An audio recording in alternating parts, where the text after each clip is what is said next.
बिस्मिल्लाहिर्रहमानिर्रहीम, अस्सलाम वालेकुम। मैं असदुल्ला खान हूँ। दोपहर मैंने आपको बताया था कि हमारे कई सहाफ़ी दोस्त जो हैं वो इस वक्त शदीद मुश्किल में हैं। उठाए जाने की ख़बरों या पकड़े जाने की इत्तलात पर लोकेशंस बदल बदल के रह रहे हैं, रूपोशी इख्तियार करने पर मजबूर हैं। जो मुल्क से बाहर जा सकते हैं वो बाहर जाने की फ़िक्र में हैं, और जो नहीं जा सकते हैं, जिनके पास कोई वैलिड वीज़ा नहीं है, वो यहाँ पर ही अपनी लोकेशंस बदल बदल के रह रहे हैं। फ़ोन बेशतर उनका बंद रहता है। मेरे अपने कई करीबी दोस्तों का ज़्यादातर फ़ोन बंद रह रहा है। तो इस तरह की सूरत हाल है। मोहित पीरज़ादा साहब का क्लिप आप देख रहे हैं, जो वो बता रहे हैं कि पाकिस्तान छोड़कर वो चले गए हैं, फ़िलहाल वक्ती तौर पर गए हैं, या 2 हफ़्ते के लिए गए हैं या 4 हफ़्ते के लिए गए हैं, कब आएंगे पता नहीं है, लेकिन वो मुल्क में नहीं है। और वो कह रहे हैं कि मैं मुसलसल ट्रैवलिंग में हूँ, अपना लोकेशंस बदल रहा हूँ, लेकिन कीनिया में नहीं हूँ। मोहित पीरज़ादा साहब ने फिर इमरान रियाज साहब के बारे में बड़ी स्ट्रॉन्ग खबरें चल रही हैं। मेरी भी इमरान रियाज से बात नहीं हो सकी, तस्दीक मुझे नहीं हुई, लेकिन बहुत स्ट्रांगली ये बात चल रही है कि वो, बल्कि फ़्लाइट नंबर शेयर हो रहा है कि वो जो है वो एक अरब एयरलाइन है, उसकी फ़्लाइट लेकर दुबई चले गए हैं। इमरान रियाज के बारे में ये इत्तलात मिल रही हैं। ये क्यों हो रहा है? क्यों भाई, ये क्यों भागना पड़ रहा है इन लोगों को? और मेरे कई करीबी दोस्त सहाफ़ी जो हैं उनको क्यों रूपोशी इख्तियार करना पड़ रही है? भाई लॉन्ग मार्च इमरान खान कर रहा है, ये उस्ताद हमारे सहाफ़ी भाइयों पर क्यों आ रही है? बर्ग गिरती है तो बेचारे मुसलमानों पर। इमरान खान सख्त ज़बान इस्तेमाल कर रहा है ना, इमरान खान ललकार रहा है, इमरान खान प्रेस कॉन्फ्रेंस का जवाब दे रहा है, इमरान खान बार बार नाम पुकार पुकार के जवाब दे रहा है। तो क्यों इमरान खान को पकड़िए जाकर, अगर पकड़ सकते हैं तो। अगर तो आपके लिए मुमकिन है पकड़ना तो इमरान खान को पकड़े ना। ये बेचारे सहाफ़ी जो हैं, इनके ऊपर क्या उस्ताद टूट पड़ी है कि ये छुप छुप के रहने पर मजबूर हैं, ये अपनी लोकेशनें बदल रहे हैं, ये मुल्क छोड़ के जा रहे हैं। जो जा सकते हैं जा रहे हैं, जो नहीं जा सकते उन बेचारों को लाले पड़े हैं कि आज उठा लेंगे या कल उठा लेंगे। वो एक बुज़ुर्ग सहाफ़ी जो हैं गुलाम चौधरी गुलाम हुसैन साहब, उनको उठा लिया गया आज। उनकी अदालत ने मेहरबानी किया कि उनको छोड़ा है। तो इस तरह की सूरत हाल जो है वो बहुत ही अफसोसनाक और परेशान कुन है, और इतनी बेचैनी है इस वक्त सहाफ़ी बरादरी में। जो हुकूमत के शाना बशाना खड़े हैं उनको तो कोई परेशानी नहीं है, लेकिन जो एक न्यूट्रल बात कर रहे हैं, जो इमरान खान का लॉन्ग मार्च जिनको बड़ा दिख रहा है और वो बता रहे हैं कि बड़ा है, जो कह रहे हैं कि इसका इम्पैक्ट होगा, जो इस इमरान खान का ने जो वो लबो लहजा अख्तियार किया है, उसके नतीजे में जो लोग कह रहे हैं कि कल की परसों की प्रेस कॉन्फ्रेंस नहीं होनी चाहिए थी या ना होती तो बेहतर होता, वो सब क्यों मुश्किल में है बेचारे? ये एक बड़ा सवाल है। दूसरा, जो इमरान खान का लॉन्ग मार्च है, देखिए एक खबरें बड़ी चल रही हैं कि इमरान खान मुज़ाकरात कर रहे हैं। तो इमरान खान इस बात से तो इनकार कर ही नहीं रहे कि वो मुज़ाकरात नहीं करना चाहते। वो कहते हैं इलेक्शन की तारीख लेने के लिए मैं तैयार हूँ। आरिफ अलवी साहब से कहा कि अगर कोई आता है बातचीत करना चाहता तो करें, दरवाज़ा मुंह पे मत मारें किसी के कि हम बात नहीं करते, बात करें, लेकिन एक नुक्ते पर होगा और वो है इलेक्शन। एक नुक्ते पर बातचीत करें। एक खबर ये चलवाई गई कि जी इमरान खान लाहौर में बड़ी अहम शख्सियत से मिले हैं। अव्वल तो उन्होंने तरदीद कर दी है, वो मिले नहीं हैं। दूसरा ये है कि जब वो कह रहे हैं कि मुलाकातों का रास्ता बंद नहीं कर रहे, और वो इलेक्शन की डेट लेने के लिए मिलते हैं और अपना लॉन्ग मार्च को अधूरा यहाँ पर पहुँच कर कहीं पर छोड़ देते हैं, तो इसमें क्या हर्ज है? 2009 में नवाज शरीफ का गुजरांवाला पहुंचे थे तो जजिस बहाली का मुतालबा मंजूर हो गया था। वो खैर बाद में पता चला कि वो अपना मर्जी का जज क्यों बहाल कराना चाहते थे, उन्होंने क्या फ़ायदे हासिल किए उससे, और वो जंग जो है वो अदलिया की बहाली के लिए, रूल ऑफ लॉ के लिए नहीं थी, वो एक ज़ाती मकासद के लिए थी। वो एक अलहदा किस्सा है। लेकिन गुजरांवाला पहुंचे थे, जनरल अशफाक परवेज़ कियानी ने इंटरवीन किया, मसला हल हो गया। तो अगर यहाँ पर इलेक्शन की डेट कहीं गुजरांवाला या वज़ीराबाद पहुँचने से पहले पहले मिल जाती है, तो इमरान खान तो इसी मकसद के लिए ये लॉन्ग मार्च कर रहे हैं, तो इसमें क्या हर्ज है? तो मेरी ज़ाती राय है कि लाहौर में अगर कोई अहम मुलाकात हो रही है या कोई अहम शख्सियत उनसे मिलना चाहती है तो उनको मिल लेना चाहिए, इसमें कोई हर्ज नहीं है। लेकिन इससे कोई फ़र्क नहीं पड़ेगा। अगर ये खबरें चलवाई गई, बहुत सारे लोग कह रहे हैं कि नहीं जी ये खबर तो इसलिए चलवाई गई कि इससे लॉन्ग मार्च में फ़र्क पड़े। लॉन्ग मार्च को फ़र्क नहीं पड़ने वाला। आप देख नहीं रहे क्या हो रहा है। ये ज़रा कुछ विजुअल्स में आपको दिखाई देता हूँ।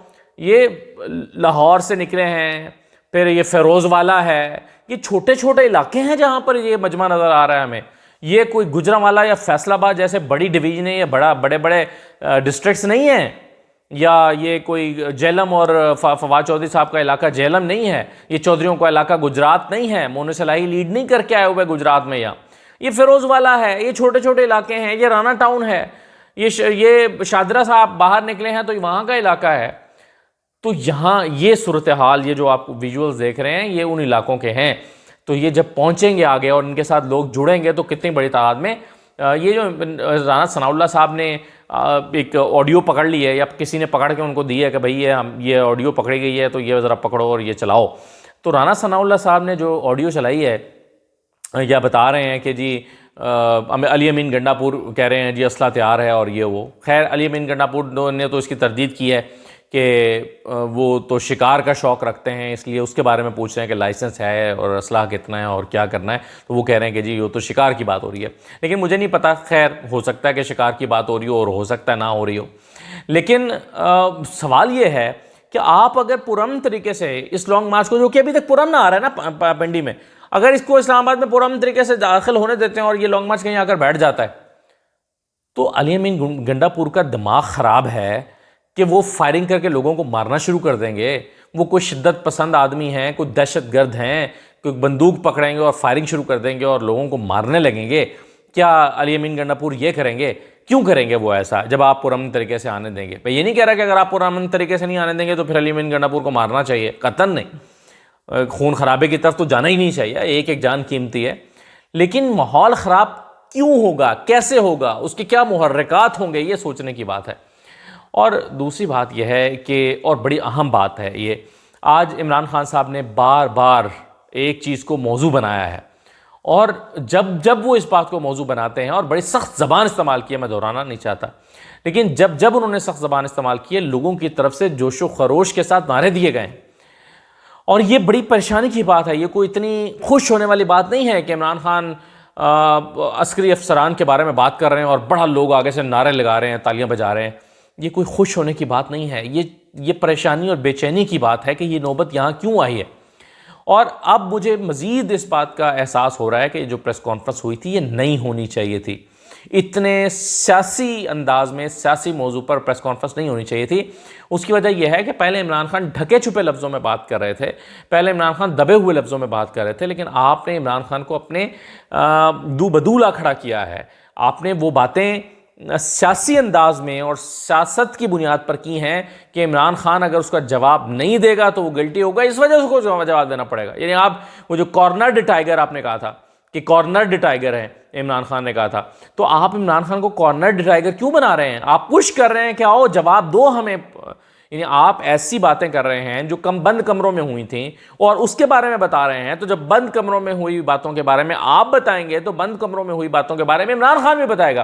तो ये तो एक डिबेट बन जाएगी, पॉलिटिकल टॉक शो बन जाएगा।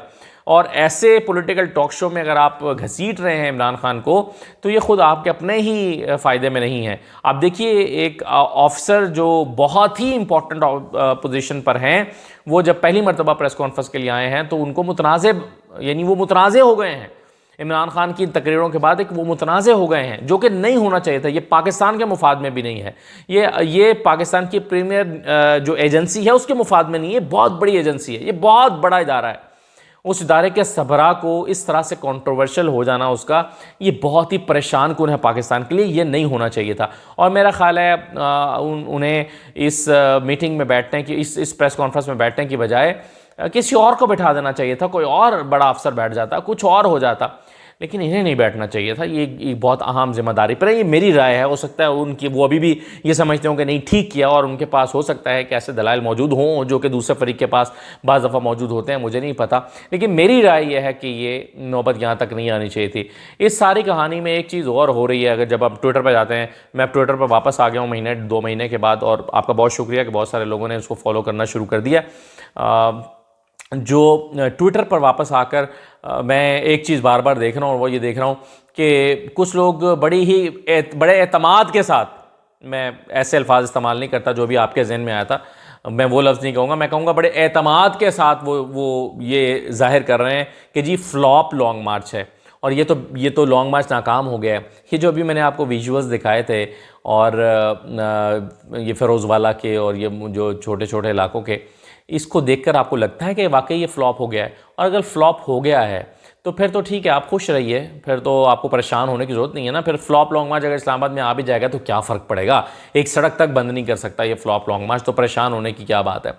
वैसे इस सारे मामले में मैं आपको बताऊं कि जो हुकूमत है उसका किरदार सिर्फ एक एक्ट करने वाले फरीक का सा लगता है। यानी जैसे कहा जाए कि ये कर दो तो वो कर देगा, जैसे यानी बराह इस पूरी लड़ाई या कहानी या तनाव में एक इमरान खान फरीक है और दूसरी इस्टेब्लिशमेंट फरीक है।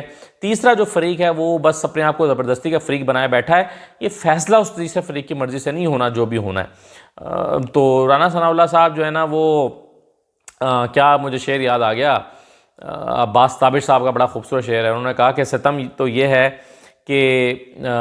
तो ये है कि पुतली बिठा के मसनद पर कहा गया कि यही फ़ैसला आवाम का है। तो ये मसनद पर पुतलियाँ बैठाई गई हैं और बताया जा रहा है कि नहीं ये आवाम का फ़ैसला है, तो ये नहीं है। अवामी फ़ैसले से आने वाले होते तो आज बात में वज़न होता, कही हुई गुफ्तगू में की गई गुफ्तगू में ताकत होती, वो नहीं है। तो इसीलिए तो किसी और को बैठ के प्रेस कॉन्फ्रेंस करनी पड़ रही हैं। अगर आपकी गुफ्तगू में प्रेस कॉन्फ्रेंस में वज़न होता तो किसी और को प्रेस कॉन्फ्रेंस में ना आना पड़ता, इजाज़त लेकर भी ना आना पड़ता, जिसकी इजाज़त शहबाज शरीफ साहब ने दी है। एक और बड़ी मुझे खैर सी बात हुई है, मुझे नहीं पता, इमरान खान साहब ने अभी इसका जवाब नहीं दिया, लेकिन वो ये हुई है कि शहबाज शरीफ कहते हैं कि इमरान खान ने मुझे कहा कि 3 नाम मैं देता हूँ, 3 नाम आप दें, मिलकर आर्मी चीफ लगाते हैं, आओ अच्छे बच्चों की तरह। तो मैंने इनकार कर दिया। तो मुझे पता नहीं, मैं जितना इमरान खान को जानता समझता हूँ, मुझे नहीं लगता उन्होंने ऐसी बात शहबाज शरीफ को भेजी होगी। बहरहाल वो कह रहे हैं तो जब तक तरदीद नहीं आती तो इसका मतलब वो ठीक ही कह रहे होंगे। तो ये है सूरत हाल भाई। लॉन्ग मार्च को जो संजीदा नहीं ले रहे वो अपनी आंखें बंद किए हुए हैं। कबूतर अगर अपनी आंखें बंद कर ले, रेत में दबा ले, तो तूफ़ान उससे गुज़र नहीं जाता। तूफ़ान तो है, तूफ़ान ख़त्म नहीं हो जाता। सिर्फ कबूतर को आंखें बंद करने से पता नहीं चलता कि तूफ़ान आ रहा है। तो इसको बेहतर यही है कि इस्लामाबाद पहुंचने से पहले पहले मामले को निपटाया जाए। इस्लामाबाद आएगा, पूरी दुनिया में तमाशा लगेगा, चीज़ें ख़राब होंगी, हालात ख़राब होंगे, इकॉनमी पहले ही ख़राब है और पूरी दुनिया तमाशा देखेगी पाकिस्तान में क्या हो रहा है, क्यों हो रहा है, किसकी लड़ाई चल रही है, कौन किसको बुरा कह रहा है, कौन किसको पुकार रहा है, कौन किसके नाम रख रहा है। तो ये अजीब व गरीब सी सूरत हाल हो जाएगी। तो इसलिए मेरा ख़्याल है कि जो इसमें मुख्तलिफ़ हलके हैं वो ज़रा मुतहरिक हों और इसको इस्लामाबाद पहुँचने से पहले पहले हल करें, यही मुफाद में है। इजाज़त दीजिए, अल्लाह हाफ़िज़।